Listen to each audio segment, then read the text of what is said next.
మంగళగిరి ఎమ్మెల్యేగా రాజీనామా చేసిన తర్వాత ఆర్కే గత కొద్ది రోజులుగా మౌనంగా ఉన్నారు. అయితే కీలకంగా రాజకీయ నిర్ణయం తీసుకున్నట్లయితే మనకి స్పష్టంగా కనిపిస్తోంది. ప్రస్తుతం మంగళగిరి మాజీ ఎమ్మెల్యే, అయితే ప్రస్తుతం ఎమ్మెల్యేనే అనుకోవాలి, ఎమ్మెల్యే ఆర్కే ఉన్నారు. ఆయన ఎలా స్పందిస్తారో చూద్దాం. సార్ చెప్పండి, మీరు ఎమ్మెల్యే పదవికి రాజీనామా చేసిన తర్వాత మౌనంగా ఉన్నారు, చాలా రోజులు అజ్ఞాతంలో ఉన్నారని ప్రచారం జరుగుతోంది. ఎందుకు అజ్ఞాతంలో ఉన్నారు, ఎందుకు మౌనంగా ఉన్నారు? అజ్ఞాతం లేదండి. సహజంగా రాజకీయాల్లో వైఎస్ఆర్ కాంగ్రెస్ పార్టీకి నేను రాజీనామా చేసిన తర్వాత నిర్ణయం తీసుకోవాలంటే నేను ఆచితూచి అడుగులు వేయాల్సిందే. దానికి కొంత టైం తీసుకున్నాను తప్ప అజ్ఞాతంలో ఉండటం అనేది ఏమీ లేదు. ఇవాళ నేను అందరూ నన్ను నా అనుచరులు అందరూ కూడా కలుస్తూనే ఉన్నారు. బట్ ఇంటికి వచ్చి కలవటం, లేదంటే నేను కొన్ని 2-3 రోజులు హైదరాబాద్ వెళ్ళటం ఎందుకులే, నేనే ఆఫీస్కి వస్తానని చెప్పేసి ఇవాళ రావడం జరిగింది. అంటే నిర్ణయం తీసుకోవడానికి టైం తీసుకుంటున్నాను అంటున్నారు. ఏ నిర్ణయం తీసుకున్నారు? నేను అందరికీ ఇప్పటికే చెప్పడం జరిగిందండి. ఒకవేళ నేనైతే రాజశేఖర రెడ్డి గారి మనిషిని, అందులో సమస్య లేదు. రాజశేఖర రెడ్డి గారి అమ్మాయి షర్మిలమ్మ గారు కనుక కాంగ్రెస్ పార్టీలో చేరి ఆంధ్రప్రదేశ్కి వస్తే నేను ఖచ్చితంగా షర్మిలమ్మ గారు వెంటే నడుస్తాను. ఎందుకు మీరు ఇప్పటికీ, అంటే రాజశేఖర రెడ్డి గారి అమ్మాయి, రాజశేఖర రెడ్డి గారి అబ్బాయి అని తేడా ఎందుకు చూపిస్తున్నారు? ఇప్పటి వరకు ఆ అబ్బాయితో కలిసి నడిచారు కదా, ఇప్పుడు ఎందుకు విభేదాలు వచ్చాయి? రాజశేఖర రెడ్డి గారి అబ్బాయి కోసం, రాజశేఖర రెడ్డి గారి అబ్బాయి పెట్టినటువంటి పార్టీ కోసం నేను ఏం పని చేశాననేది ఈ ప్రపంచం చూసిందండి. నేను ప్రస్తుతం ఇవాళ కారణాలు ఏమన్నా కానివ్వండి, నేను వైఎస్ఆర్ కాంగ్రెస్ పార్టీలో లేను. కాబట్టి రేపు షర్మిలమ్మ గారు తీసుకునే నిర్ణయానికి అనుగుణంగా పనిచేయాలని భావిస్తా ఉన్నానండి.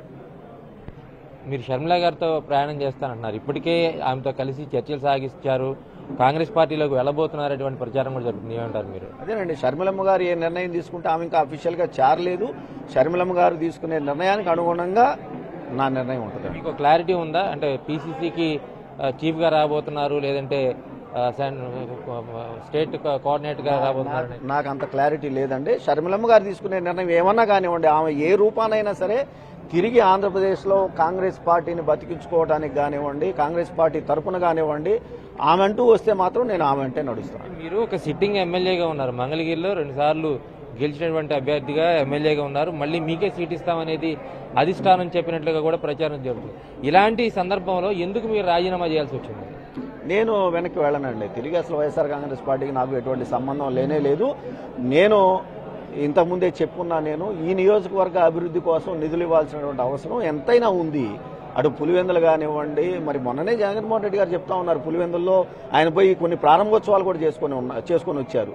అలాగనే ఇక్కడ కూడా ఇది కూడా మరో పులివెందులే ఆయనకి, జగన్మోహన్ రెడ్డి గారికి. మరి ఇక్కడ అభివృద్ధి కోసం 1200 కోట్ల రూపాయలు ఇస్తామని చెప్పి ఆ 1200ని 500కి చేసి, 500ని 350 చేసి, 350ని 125 చేసేదలికేనే పుణ్యకాలం కాస్త అయిపోయింది. అయినా కూడా ఆ 125 కోట్ల రూపాయలకి జీవో తెచ్చుకొని, ఆ జీవో నుంచి అడ్మినిస్ట్రేటివ్ శాంక్షన్ తెచ్చుకొని టెండర్లకు వెళ్లి ఆ పనులు దగ్గర పూర్తయ్యే రోజు వచ్చినప్పటికీ కూడా పైసా కూడా నిధులు ఇవ్వకపోతే ఏం చేయాలి? ఈ మధ్య కాలంలో ఎన్నోసార్లు ముఖ్యమంత్రి గారిని కలవటం, ఆయన ధనంజయ రెడ్డి గారికి చెప్పడం, ధనంజయ రెడ్డి గారి చుట్టూ తిరగటము, నిధులు లేమని వాళ్ళు చెప్పటం, ఎన్ని చెప్పినా చేసినా ఒకటైతే మనం గుర్తుంచుకోవాల్సిందే, 2019 ఎన్నికల్లో ఆ రోజున చంద్రబాబు నాయుడు గారు ముఖ్యమంత్రిగా, వాళ్ళ అబ్బాయి నారా లోకేష్ గారు మంత్రిగా ఇదే మంగళగిరి నుంచి పోటీ చేసినా కూడా వాళ్ళు ఈ నియోజకవర్గానికి అభివృద్ధి చేయలేదు. కాబట్టి ఇక్కడ ప్రజలు ఓడించారండి.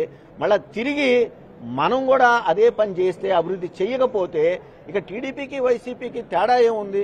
అందుకనే నిధులు రాకపోయినా కూడా మేము కష్టపడి సొంత డబ్బులు 10 కోట్ల రూపాయల దాకా కాస్త అటు ఇటుగా మేము బయట నుంచి తీసుకొచ్చి కాంట్రాక్టర్లకు సర్దినా కూడా ఇవాళ పనులు చేసుకోగలిగాము. అయినా కూడా నిధులు రాకపోతే ఇంకెంతకాలం అని మేము చేయగలుగుతాం? ఎందుకంటే టైం వచ్చేసింది, నోటిఫికేషన్ రాబోతా ఉంది, కాంట్రాక్టర్ల నుంచి ఒత్తిళ్లు ఎక్కువ అవుతా ఉన్నాయి.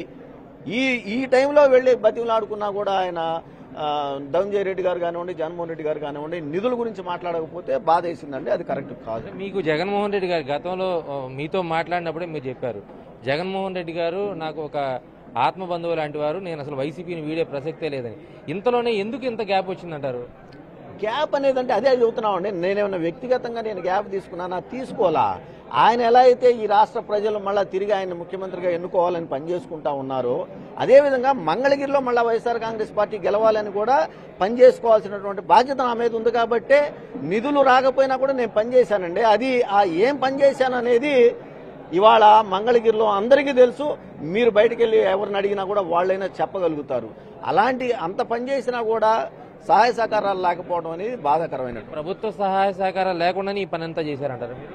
జీవో ఇచ్చారు, అడ్మినిస్ట్రేటివ్ శాంక్షన్ ఇచ్చారు తప్ప, అదే చెబుతున్నామండి, 125 కోట్ల రూపాయలకి 10 పైసలు కూడా ఇవ్వకపోతే ఇంకా ఏమి ముందుకెళ్ళగలుగుతామని చెప్పి అడుగుతా ఉన్నాను. ముఖ్యమంత్రి ఇక్కడే స్పష్టం చేశారు, అంటే గతంలో ఎన్నికల సందర్భంగా ఆర్కేకి మంత్రి పదవి ఇస్తామని. ఆ పదవి ఇవ్వకపోవడంతో ఈరోజు అధిష్టానం మీద తిరుగుబాటు ఎగరవేశారు, పార్టీ మారే ప్రయత్నం చేశారు. ఇవన్నీ కూడా దాంట్లో భాగమే అంటారు. దానికి మీరేం సమాధానం చెప్తారు? అది కానే కాదండి. ఎందుకంటే ఒకవేళ అదే మీరు అనుకునేటట్లయితే అది తప్పు అంటాను. ఎందుకంటే ముఖ్యమంత్రి గారు 2 సార్లు మంత్రులు మార్చారు, 2వ సారి కూడా మార్చారు. అప్పుడే నేను అడుగుండేవాడిని కదా ముఖ్యమంత్రి గారిని, అప్పుడే నా నిర్ణయం మారి ఉండేది కదా. ఒకవేళ పదవి కోసం ఉండేవాడిని అయితే అది కరెక్ట్ కాదండి. మొత్తంగా మళ్ళీ మీకు అంటే మీరు రాజీనామా చేసినా ఇప్పటి వరకు స్పీకర్ దాన్ని ఆమోదించిన పరిస్థితి కనిపించలేదు. మళ్ళీ మీరు వెనక్కొస్తారు, లేదంటే మీ ఎమ్మెల్యే పదవి పూర్తి స్థాయిలో కొనసాగాలనేటువంటి ఆలోచనలో స్పీకర్ ఉన్నట్లు తెలుస్తూ ఉంది. మీతో స్పీకర్ గారు కానీ ఇట్లా ఎవరన్నా మాట్లాడారా పార్టీ నుంచి కానీ? ఏమండి, నా రాజీనామా అయితే నేను స్పీకర్ ఫార్మాట్లో సమర్పించడం జరిగిందండి. వాళ్ళు ఆమోదించినా ఆమోదించకపోయినా నైతికంగా విలువలతో కూడుకొని నేను రాజీనామా చేసి ఉన్నాను కాబట్టి ఎటువంటి ప్రభుత్వ పరమైనటువంటి అధికారమైనటువంటి కార్యక్రమాలకి హాజరు కాకూడదని చెప్పి నేను ఎక్కడా కూడా హాజరు కావట్లా. అదేవిధంగా తిరిగి నేను వైఎస్ఆర్ కాంగ్రెస్ పార్టీకి వెళ్ళటం అనేది మాత్రం జరగదండి. నేను ఆ పార్టీ సాధారణ సభ్యత్వాన్ని కూడా నేను రాజీనామా చేస్తున్నానండి. నాకు ఆ పార్టీకి ఎటువంటి సంబంధం లేనే లేదు. సో మొత్తంగా ఆ ఎమ్మెల్యే ఆర్కే అయితే చాలా చెప్తా ఉన్నారు, ఎమ్మెల్యే పదవికి తాను రాజీనామా చేసిన తర్వాత నైతిక విలువలకు కట్టుబడి ప్రభుత్వ కార్యక్రమాల్లో పాల్గొనలేదని చాలా స్పష్టంగా చెప్తున్నారు. అదేవిధంగా షర్మిల పార్టీ రాజకీయ పార్టీ పెడితే ఖచ్చితంగా తాను ఆ పార్టీలో చేరతాను, అయితే ఆ పార్టీలో ఎలాంటి పాత్ర ఉండబోతుంది అనేది భవిష్యత్తులో తేలుతుంది అనేది ఆర్కే చాలా స్పష్టంగా చెప్తున్నారు. కెమెరా పర్సన్ నాగరాజుతో కృష్ణ, ఎన్టీవీ, గుంటూరు.